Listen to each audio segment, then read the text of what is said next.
Olá você, muito boa noite, sejam bem-vindas e bem-vindos aqui à nossa queridíssima transmissão do nosso programa Garanhuns na linha do tempo. A Jucicleide, né, que já está marcando presença ali. Oi Jucicleide, tudo bem com você? Muito obrigado pelo carinho aí da tua conexão, tá? Você fala, aliás, você está aonde, Jucicleide, para que a gente possa interagir por aqui?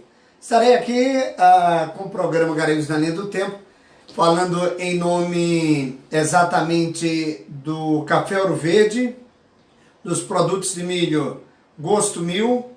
Falarei aqui também em nome do Colégio Presbiteriano 15 de Novembro, da FM Sete Colinas, da Granste Musical e também da Gamotos, o apoio cultural do Jornal Daqui Garanhuns, do amigo Davi Melo, e também da HC Comunicação, do amigo Osman II, nosso amigo Manzinho.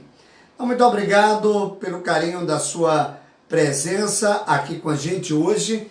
E hoje eu vou destacar as histórias de Garanhuns dentro do contexto do escritor Pedro Jorge Silvestre Valença. O Pedro Jorge Silvestre Valença, ele tem uma série de livros escritos, né, como esse aqui, por exemplo, né, são livros pequenos, livretos, folhetos, que unificados, eles unem uma série de informações sobre a nossa Garanhuns. Eu vejo aqui que há várias pessoas conectadas, né, aqui com a nossa transmissão, porém eu não consigo visualizar todos vocês, tá? Estou tentando aqui ver se eu dou uma abertura para que a gente possa iniciar nossa conversa, nosso bate-papo sobre Garanhuns. Essa blusa que eu estou usando é a blusa do 24º Festival de Inverno de Garanhuns, onde Ivo Tinô do Amaral foi aí o homenageado. Então hoje eu resolvi colocar aí esta blusa. Comendador Feliciano, boa noite, querido amigo, um abraço. É o Comendador Feliciano, homem de vários títulos, boa noite. Muito obrigado pelo carinho da tua conexão, hein? E a Juscleide Trajano, maravilhoso, tá também aqui curtindo o nosso Garanhuns na linha do tempo. Bom, então eu vou trazer aqui esse primeiro momento, né, com esse material do Pedro Jorge Valença, que intitula-se O Tamanho de Garanhuns, não é? E Suas Perdas.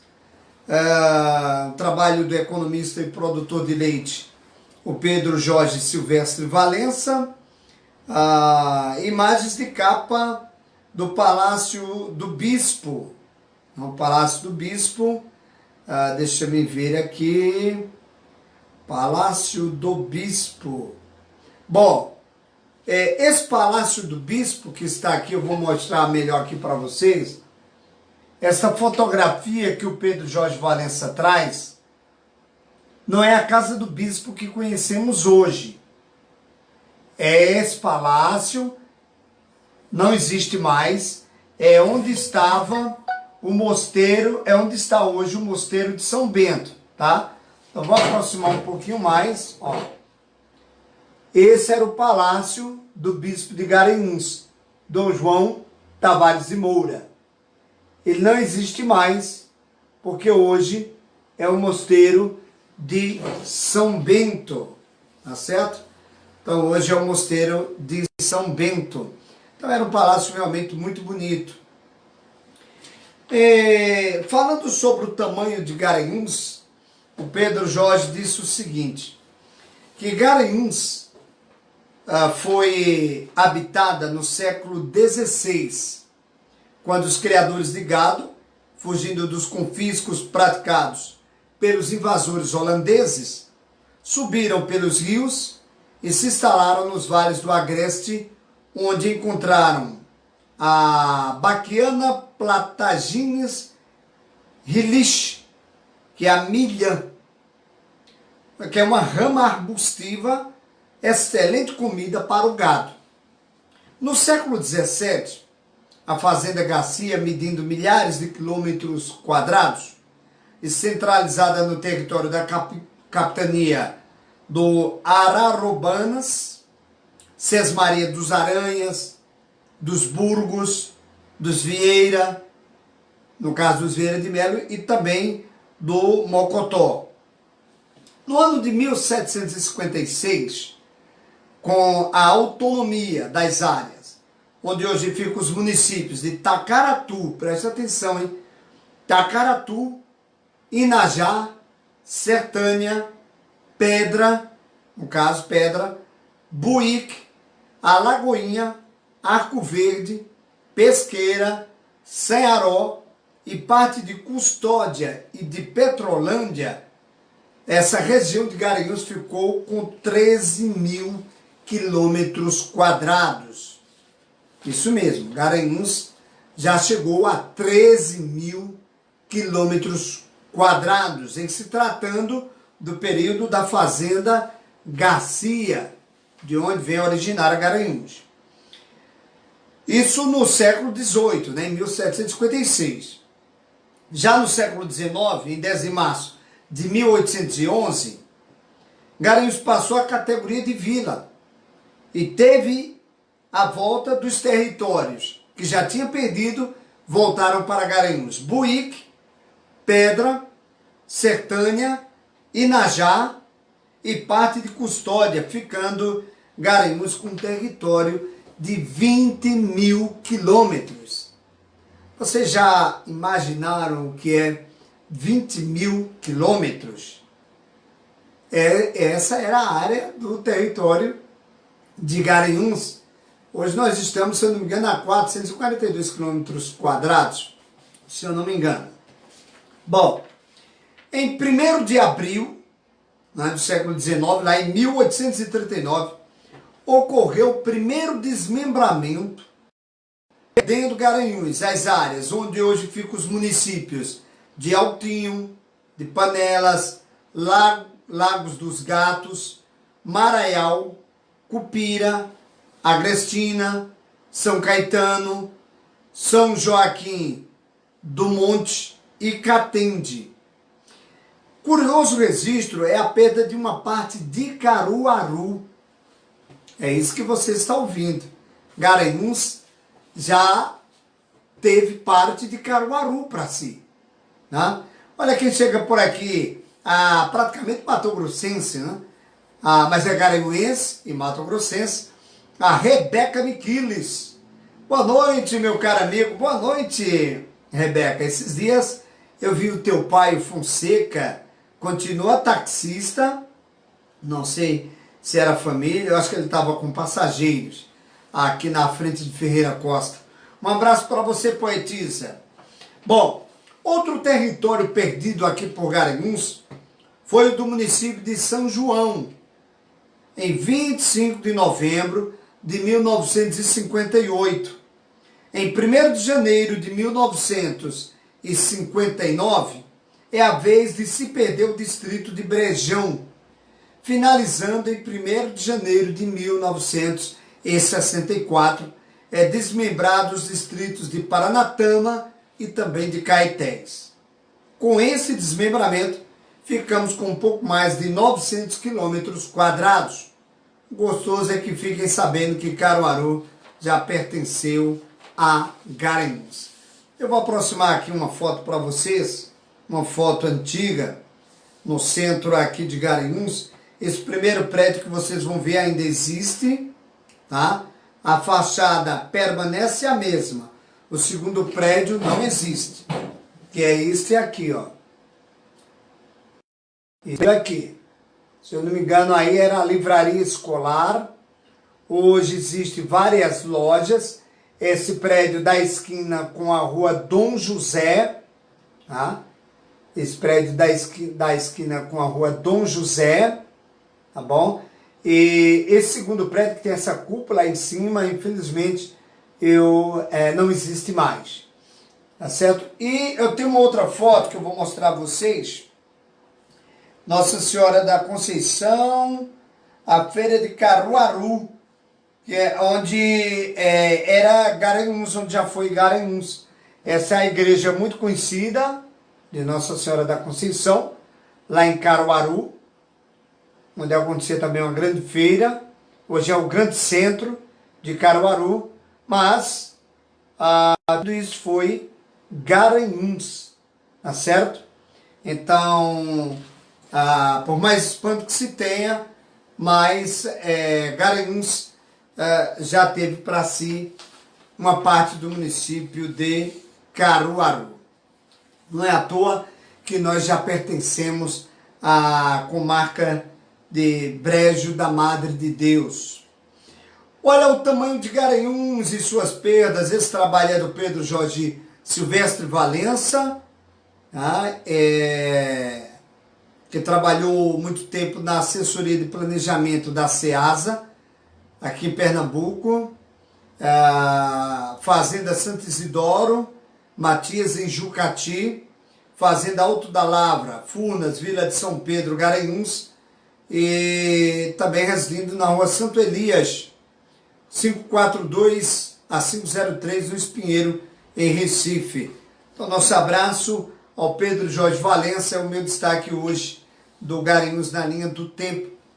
Abraçar aqui o nosso queridíssimo Ivo Tinoro do Amaral, que me apresentou a Pedro Jorge Valença, e esse me presenteou com vários dos seus escritos, então de suas pesquisas. Edson Aguiar Pessoa, boa noite, Edson. Ele está aqui também na conexão da TV Garanhuns Agreste através do Facebook. O Pedro Jorge Silvestre Valença, ele também escreveu sobre as guerras em Pernambuco. Isso em 2016. Esse primeiro folheto que eu li, ele escreveu em 2017. Esse segundo, ele escreve em 2016. Deixa eu ver se tem algo com relação aqui à nossa Garanhuns. Tem sim. Ele fala sobre guerras em Pernambuco e retrata sobre o cangaço na bacia leiteira aqui do Agreste Meridional, sobretudo Garanhuns. A guerra que não se realizou. Ele diz, como a cidade de Garanhuns era muito grande e o número de soldados da Polícia Militar era numeroso, Lampião nunca tentou atacar a cidade de Garanhuns. Um coiteiro informou que Lampião tinha programado fazer uma invasão na vila de Serrinha, que hoje é o município de Paranatama, na época Garanhuns, que fica próximo aqui da sede do município.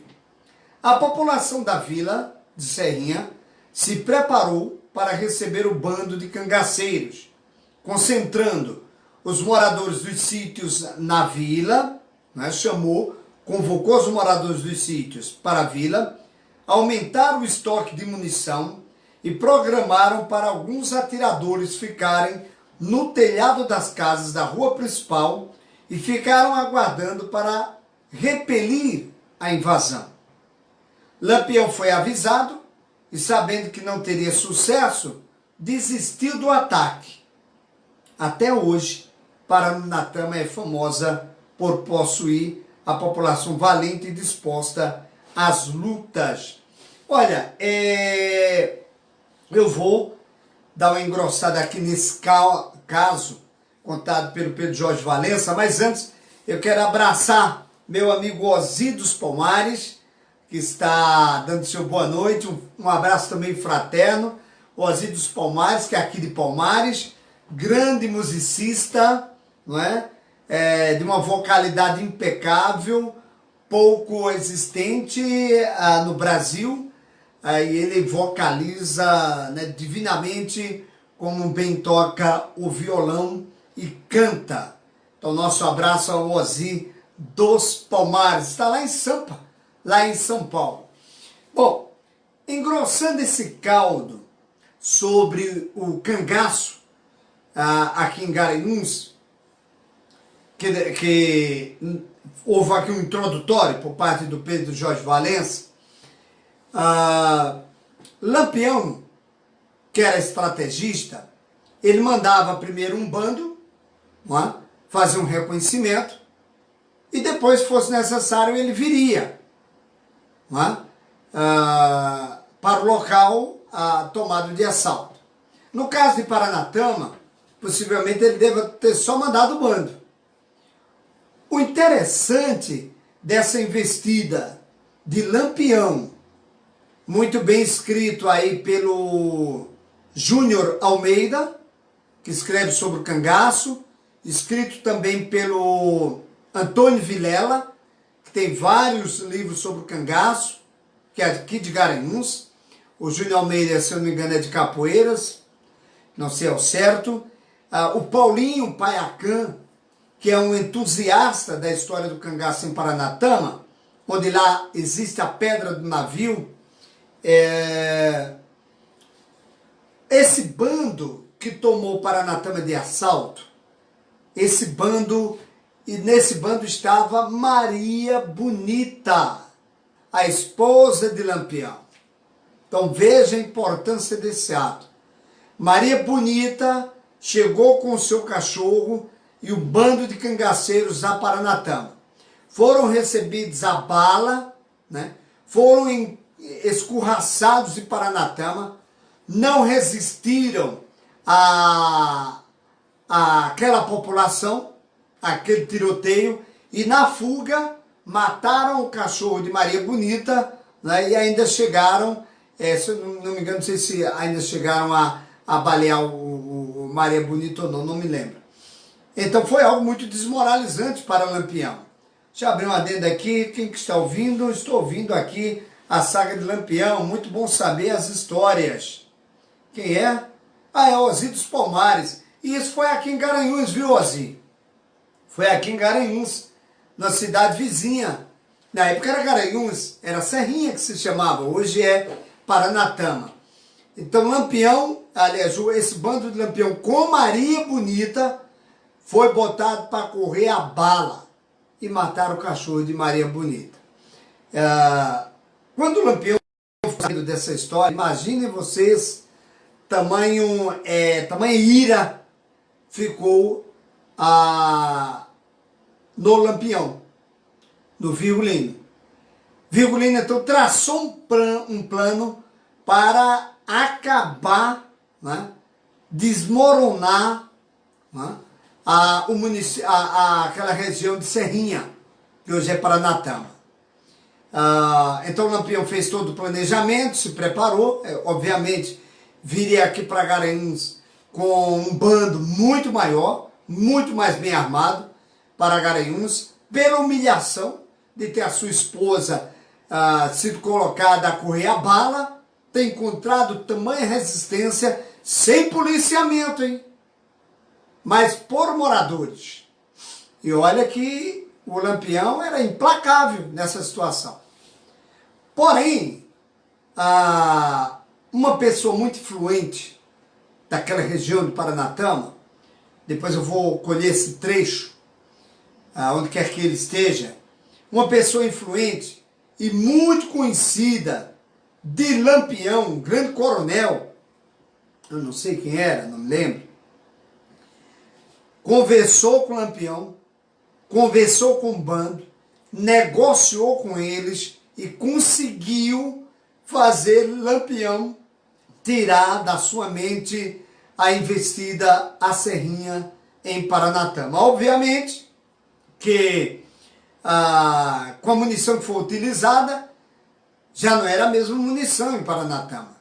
Então, com a chegada desse tamanho bando de Lampião, já se esperava uma tragédia muito grande. Mas ela não aconteceu. Então, há que se dar os méritos, tirar o chapéu e dar os méritos a esse coronel que conseguiu tirar da cabeça de Lampião tamanha investida. Aqui o Pedro Jorge Valença, ele traz a mesorregião agreste pernambucano. O Paranatama hoje está distante da capital pernambucana, Recife, a 218 quilômetros. A população de Paranatama em 2016 era de 11.449 habitantes. A altitude chegava a 879 metros. Os limites ao norte, Caetés, ao sul, Saruá, ao leste, Garanhuns, a oeste, o município de Pedra. Uma área de 230.878 quilômetros quadrados. Densidade de 49,59 habitantes por quilômetro quadrado. E o clima tropical. Eu vou mostrar a pedra do navio. Está quase uma estilogravura, mas é uma litografia, digamos assim, que foi colocada aqui pelo Pedro Jorge Valença. Vocês veem que tem aí o formato de uma pedra, né? Essa é a pedra do navio. Esse formato que vocês veem aí é um ponto turístico lá em Paranatama, conhecido por Pedra do Navio. Muito bem, então continuamos aqui com o nosso Garanhuns na linha do tempo. Depois que eu aproximei mais, cortou um pouco, né? Da pedra do navio. Mas depois eu para vocês verem aí. Aqui trabalhamos em nome do Café Ouro Verde, café para a vida inteira. Olha, o cangaço ainda na Bacia Leiteira e as lutas lá em Águas Belas. Não foi só Serrinha. Por 3 vezes, Lampião tentou também invadir Fazenda Nova, morada de Audálio Tenório, lá em Águas Belas. As lutas foram intensas e os contendores ficavam tão próximos que se detratavam. Como não conseguiu vencer Audálio Tenório, aliás, como o Lampião não conseguiu vencer, o Audálio Tenório chamou para uma pacificação. E o encontro foi marcado para as margens do rio Ipanema. Imaginem só. O diálogo foi o seguinte: Lampião, doutor Audálio, o que trouxe para a gente beber? Aí Audálio disse: um conhaque 5 estrelas. Então as pazes foram feitas e Lampião deu um revólver de presente a Audálio Tenório. Olha, esse relato foi feito por Audálio, tá? Para o próprio Pedro Jorge Valença. Tá? O pior do acordo eram os pedidos de comestíveis e as feiras tinham de ser depositadas nas beiras das rodovias. Ou seja, Lampião pedia alimentação, pedia que se colocasse na beira da estrada, que ele passaria ou mandaria buscar. Assim ele não assaltava aquele local. O revólver que Audálio tinha ciúme, num descuido, foi vendido por Benedito, que é um filho dele de criação. Audálio foi deputado estadual e grande produtor de leite. Foi injustiçado pela Revolução de 1964, quando foi cassado sem direito à defesa. E eu tenho aqui a casa de Audálio, que é uma relíquia também, que é do arquivo do Pedro Jorge Valença. Essa casa aí que vocês veem é a casa de Audálio Tenório, tá? Na época lá em Fazenda Nova, em Águas Belas. Bom, Rejane Valença. Bom, Rejane, boa noite. Rejane, eu estou aqui fazendo o relato dos escritos do Pedro Jorge Silvestre Valença. Afinal, o Pedro Jorge Valença faz parte da sua família, Rejane? Já que você tem Valença no nome, você é dos Valença, aqui de Garanhuns, você é dos Valença de Monsenhor Adelmar? É isso ou não? Um abraço aí para a Rejane Valença. Enquanto ela não responde, eu digo que trabalho aqui em nome da Agreste Musical da amiga Sandra Barros. Olha, falando ainda sobre as guerras em Pernambuco e o cangaço na Bacia Leiteira, tem aqui um título, um subtítulo que é Esse Homem Não Se Deve Matar. Eu estou relatando aqui a guerra do cangaço aqui no Agreste Meridional. escrito por Pedro Jorge Silvestre Valença. Jerônimo Martins morava em Tacaratu e tinha uns desafetos que pediram para que Lampião o matasse. Foi feito um cerco à sua casa, mas a defesa foi intensa. E depois de um intenso tiroteio, Jerônimo foi ferido e a casa invadida. Surpreendentemente, Lampião evitou a sua morte e declarou, um homem desse não deve ser morto. Jerônimo então se mudou para Iratama, distrito de Garanhuns, onde passou a ser agricultor. Seu filho, Pedro Alcântara Martins, foi secretário da Cooperativa dos Produtores de Leite do Agreste Meridional. As atrocidades do bando. Atrocidades dos cangaceiros comandados por Lampião foram registradas, mas os nomes dos coiteiros sempre omitidos em quase todas as publicações, aqueles que ele mandava, Zé Baiano não aceitou a traição de Lídia e ferrou no seu rosto as letras JB para se vingar de um soldado. Fez o mesmo na sua irmã Maria Marques, colocando as iniciais JB. Em Nossa Senhora das Dores, lá em Sergipe, Pedro José dos Santos, o Batatinha, com 22 anos, foi castrado pelos irmãos cangaceiros Fortaleza e Cajueiro em 1930. Eu vou mostrar umas fotos para vocês, que vai dar para ver direitinho a irmã, não é? E uma outra pessoa que foram ferradas com as iniciais JR. O rapaz que foi castrado, como está muito escuro, não vai dar para ver, mas o Pedro Jorge Valença também trouxe aqui as fotos, não é? Não está de boa qualidade, porque a época também não podia. Dá para perceber o JR aí no rosto? Deixa eu aproximar mais um pouco. Aí, ó, a primeira foto, JR. Essa do centro também tem o JR. E a terceira foto tem o rapaz castrado. Bom, também era uma época muito cruel, Muito cruel. Aloísio Souto, boa noite, Aloísio. Obrigado pela conexão aqui no nosso Garanhuns, na linha do tempo. Hoje estou relatando as obras de Pedro Jorge Silvestre Valença, garanhuense, economista e pecuarista. Já trouxe o escrito dele, O Tamanho de Garanhuns, que ele escreveu em 2017, e também Guerras em Pernambuco, o Cangaço no Agreste Meridional, em 2016. Deixa eu ver o que eu trago mais aqui do Pedro Jorge Valença, em nome da Gamotos, na rua Dom José, aqui na cidade de Garanhuns.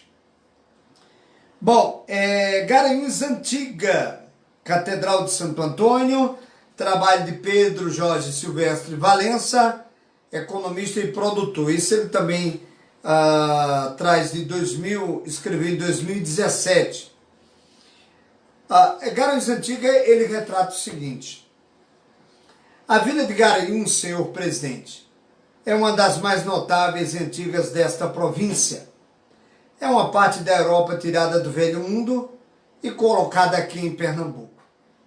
Com essas palavras, o deputado provincial Silvino Guilherme de Barros, o Barão de Nazaré, iniciou o discurso na Assembleia Provincial que convenceu seus colegas parlamentares a aprovarem a Lei 1309, de 4 de fevereiro de 1879, que elevou Garanhuns à categoria de município. Pois bem, um ano antes, o Barão de Nazaré tinha vindo à antiga vila de Garanhuns repousar e aqui se encantou com o potencial e clima da região. Entretanto, a história da nossa cidade começou muito antes desse emblemático episódio. Convidou-os a embarcar no trem da história e fazer uma longa viagem através do tempo. Embarcaremos no longínquo ano de 1600 1754, século 17, época em que possivelmente começou o povoamento da região, e saltaremos para o século 18, século 19, em 1887, quando a construção da estrada de ferro colocou Garanhuns literalmente nos trilhos do desenvolvimento. Então, uma boa viagem a todos, é o que vamos trazer aqui para vocês neste novo episódio de Pedro Jorge Valença. Aqui está a Igreja Catedral de Santo Antônio, não é? Relatada aí pelo Pedro Jorge Valença. Bom, dando continuidade, falando em nome do Colégio Presbiteriano 15 de novembro, nosso abraço ao pastor Eudes. Olha, a história de Garanhuns tem início na primeira metade do século 17, 1654, com o estabelecimento nos campos de Garanhuns de uma tribo indígena. Sabe como era o nome da tribo indígena aqui de Garanhuns? Unhanhum, né? Que é de onde vem o nome Garanhuns também, atribuído a a esses indígenas Unhanhuns, de Corruptela Garanhum. O povoamento dessa região foi influenciado diretamente por dois dos mais relevantes fatos históricos do Brasil. Vejam que o Pedro Jorge Valença diz que o povoamento da região de Garanhuns foi influenciado diretamente por dois dos mais relevantes fatos da história do Brasil. Vejam a importância de Garanhuns. Quais são esses fatos que influenciou o desenvolvimento de Garanhuns? A expulsão dos holandeses e a destruição do Quilombo dos Palmares. E emergindo nesses escritos pesquisados pelo Pedro Jorge Valença, nós vamos saber a influência em que a invasão holandesa e também a destruição do Quilombo dos Palmares teve com o desenvolvimento da região do Agreste Meridional na época Garanhuns. Eu tenho aqui uma foto que o Pedro Jorge Valença retrata a tribo de índios Unhanhuns.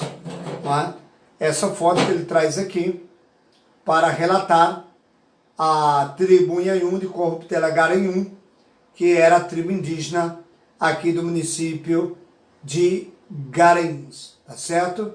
Então está aí relatado nessa foto. E damos continuidade aqui no Garanhuns na Linha do Tempo, agradecendo o carinho da sua conexão. Compartilhe aí a nossa live, né? Principalmente para você que gosta de Garanhuns, que gosta da história de Garanhuns e de história. A Guerra dos Palmares. Lá no século XVII, em 1687, o governador de Pernambuco, que era Dom João da Cunha Souto Maior, ele resolveu fazer um esforço vigoroso com vistas a extinguir o Quilombo dos Palmares, uma verdadeira fortaleza encravada na atual região da Serra da Barriga, em União dos Palmares, em Alagoas, para onde muitos negros fugiam, corridos da dura vida na senzala. Ele conseguiu do rei de Portugal, não é? Quando eu digo ele, é o governador do estado, na época, Dom João da Cunha Souto Maior, autorização para que o famoso bandeirante paulistano, Domingos Jorge Velho, viesse a Pernambuco acabar com a República dos Palmares, como muitos chamavam, tá certo? Olha, Osíris Palmares, parabéns, Marino, muito bom. O Osíris Palmares, inclusive, ele que é lá de Palmares, não é? É conhecedor dessa história, porque tão conhecedor que ele tem música com vocalize afro, né? Com vocalize que nos leva àquela vocalização original africana, né? Da pura matriz africana, Então, Ozzy dos Palmares, hoje assistindo aí a nossa live, Garanhuns na Linha do Tempo, para entender a influência que a destruição lá do quilômetro dos Palmares trouxe para o desenvolvimento aqui de Garanhuns. E esse é um material que está no meu livro Garanhuns na Linha do Tempo, mas que está fragmentado aqui também pelo Pedro Jorge Silvestre Valença. Então vamos falar agora do Domingos Jorge Velho, desse bandeirante. As primeiras investidas de Domingos Jorge Velho contra o quilômetro dos Palmares se deram em 1692. Entretanto, os negros de Zumbi estavam bem organizados, portanto determinados a não entregar barato sua liberdade, tal qual fez lá a população de Serrinha. Desta forma, diante de uma eminente derrota, o Domingos Jorge Velho se retirou, veio aqui para Garanhuns, aqui demorou mais de 10 meses, esperando reforços para novamente investir contra Zumbi dos Palmares. Em 1693, estava então, portanto, Domingos Jorge Velho refugiado nos Campos Verdes, onde hoje se localiza a Suíça pernambucana, a cidade de Garanhuns. Jorge Velho passou, então, todo esse tempo em Garanhuns. Há quem diga que foram mais de um ano, mais de 12 meses. Seu filho Manuel Coelho Gomes casou-se aqui, tempos depois, com Bertoleza, né, uma das filhas de Dona Simoa Gomes. Após desfrutar dos encantos da região, ele volta à Serra da Barriga e retoma a guerra contra os negros fugitivos. Nessa nova tentativa, contou com reforços vindos de Olinda e de Recife, comandado por Bernardo Vieira de Mello. Em 1696, após uma sangrenta luta, o quilômetro dos Palmares foi tristemente dizimado e seu rei Zumbi tombou morto. Ou seja, o filho de Domingos Jorge Velho, o Miguel Coelho Gomes, ele teve uma relação com o indígena. Dessa relação nasceu Simão Gomes. Simão Gomes casa com o coronel Antônio Ferreira de Azevedo. Antônio Ferreira de Azevedo morre em 1756, já adoentada. Simão Gomes doa parte da sua fazenda, que era a Fazenda Garcia, já tem a denominação de sítio Garcia, porque quando fazenda tinha sido incendiada pelos negros rebeldes contra o forte do quilômetro de Zumbi, então já tinha perdido a pompa de fazenda e era o sítio Garcia. Então Garanhuns se origina exatamente dessa doação de Simão Gomes, que faz a doação à Irmandade das Almas, que tem aqui a missão do Araruba. Como o Simão Gomes era muito religioso, e naquela época, na cultura católica, quem fizesse doações à igreja, melhor lugar teria ao lado do grande Pai, do nosso grande Deus. Então o Simão Gomes tratou logo de fazer a doação de parte do seu sítio à Irmandade das Almas. Domingos Jorge Velho era bandeirante paulista, exatamente, o Ozzy dos Palmares. Bandeirante paulista. Mas, se eu não me engano, o Domingos Jorge Velho, ele veio de família portuguesa, se eu não me engano, né? Veio de família portuguesa, mas era um bandeirante paulista. Lá no Borba Gato está um bandeirante, né? Você que conhece bem São Paulo, eu morei 15 anos em São Paulo, tem o Borba Gato, tá lá, o bandeirante, né? Exatamente para fazer esse marco. Então veja a influência desses dois fatos, dos dois mais importantes, os dois grandes fatos importantes no Brasil. Guerra dos holandeses, contra os holandeses e a Guerra do Zumbi com os bandeirantes. Vem desenvolver Garanhuns. Trocando em miúdos, o Zumbi dos Palmares, que tinha o seu quartel, né, lá no União dos Palmares, lá em Alagoas, ele colocou vários contrafortes espalhados. Não é? Esses contrafortes, que aqui em Garanhuns tinha um, no Alto do Magano, eles eram colocados aqui para tomar conta da região, evidentemente, era o lugar mais alto aqui do estado de Pernambuco, fora Triunfo, estava a 1.030 metros de altitude, onde eles buscavam alimentação nos sítios e fazendas que invadiam.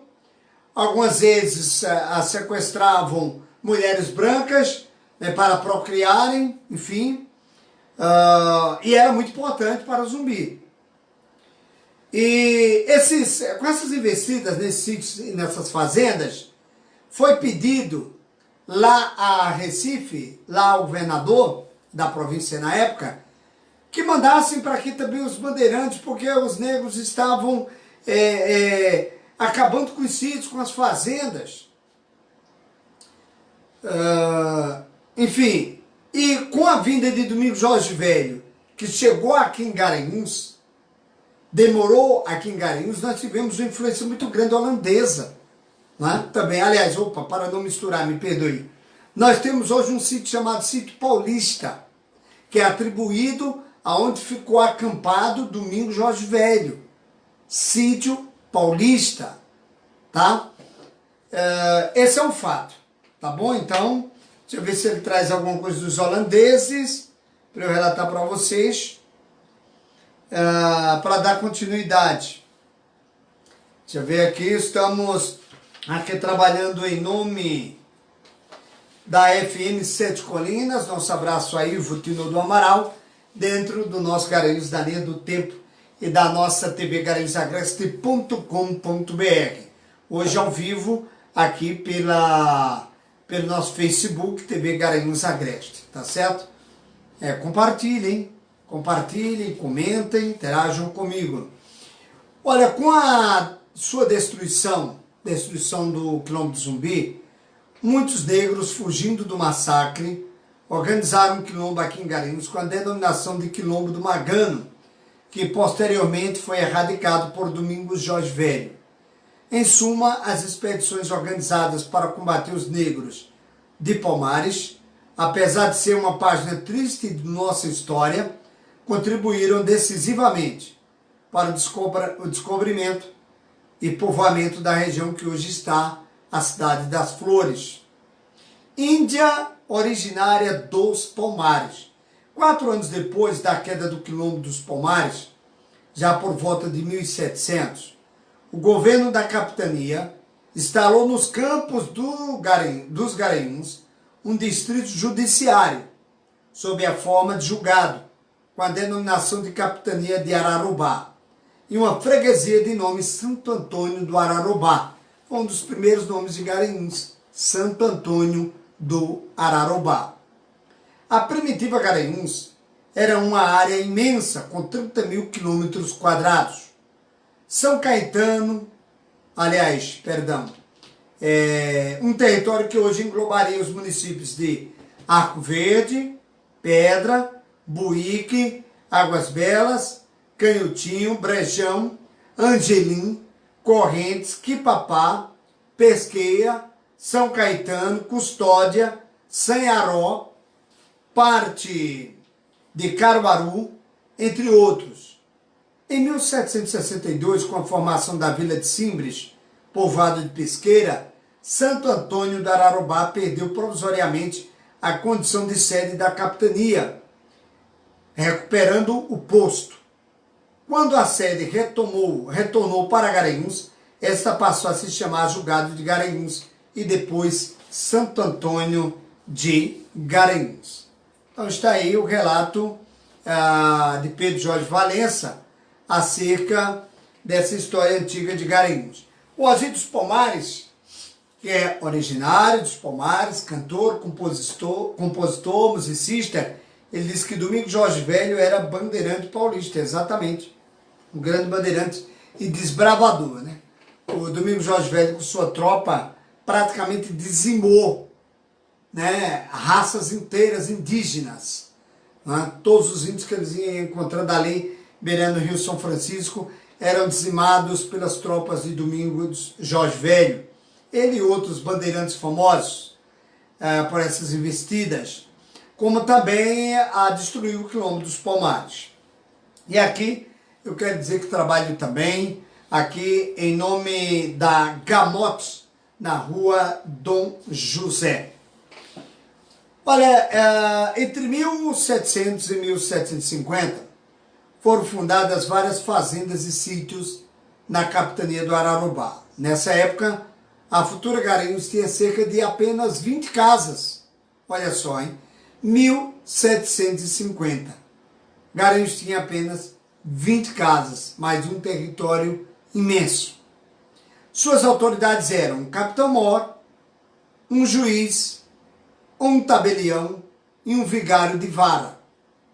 Muitos sítios prosperaram, sendo o mais importante deles a Tapera do Garcia, né, que veio a ser de Simão Gomes. Foi justamente uma quadra de terra desse sítio que Dona Simão Gomes doou, como falei agora há pouco, à Confraria das Almas, em 15 de maio de 1756. É bom dizer que Simão Gomes era analfabeta, hein? Então não houve escritos, não é? Mas houve a doação.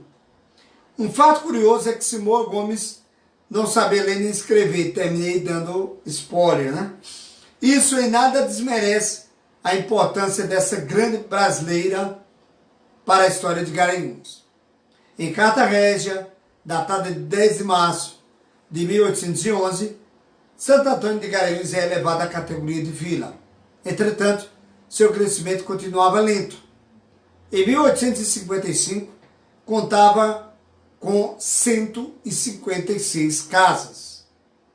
Em 1836, assume o primeiro juiz de direito em Garanhuns, doutor Paulo de Carvalho. E aí nós vamos relatando a história de Garanhuns na linha do tempo, um livro de minha autoria, Garanhuns na linha do tempo. Brevemente eu trago uma nova edição deste livro, que é um livro artesanal, para vocês, muito bom para consulta, mas hoje eu estou lendo os escritos de Pedro Jorge Silvestre Valença. Já trouxe aqui Guerras em Pernambuco, o Cangaço, aqui no Agreste Meridional, em Garanhuns, de 2016. Trouxe também o trabalho de Pedro Jorge, O Tamanho de Garanhuns, que chegou a 20 mil quilômetros quadrados, de 2017. E ele escreveu também Garanhuns de antigamente, de 2017, é o que eu estou relatando agora. Isso falando aqui em nome do Café Ouro Verde, café para a vida inteira. O apoio cultural é do Jornal DAC Garanhuns, do amigo Davi Melo. Cristina Moraes apareceu, Cris, agora no final. Temos 10 minutos ainda, tá? Então, boa noite, amigo e companheiro Valdir Marino. Forte abraço para você, a nossa cronista. Todos os dias, ao meio-dia, na abertura do Jornal da Sete, segunda edição, pelas Sete Colinas FM 100,5. Olha, a primeira igreja de Garanhuns foi construída no século XVIII, em 1742, quando era feita de taipa, mas logo foi reconstruída em alvenaria. A construção ficava no centro das terras posteriormente doadas por Dona Simão Gomes. A primeira igreja de Garanhuns, ela ficava ali onde hoje é o Banco do Brasil, que chamava-se Nossa Senhora da Conceição. Então, exatamente no mesmo posicionamento que está o Banco do Brasil, ali era a primeira igreja de Garanhuns, 1742, Nossa Senhora da Conceição. Em torno da igreja foram erguidas as primeiras casas e o primeiro cemitério. Por isso sabe-se que o primeiro cemitério de Garanhuns foi a Avenida Santo Antônio, ali no centro. Tempos depois, um novo cemitério foi construído, onde hoje está o Colégio Santa Sofia. Então, abaixo de Santa Sofia, ali era o nosso segundo cemitério. Em 1855 foi edificada uma nova capela no mesmo local, da atual Catedral de Santo Antônio.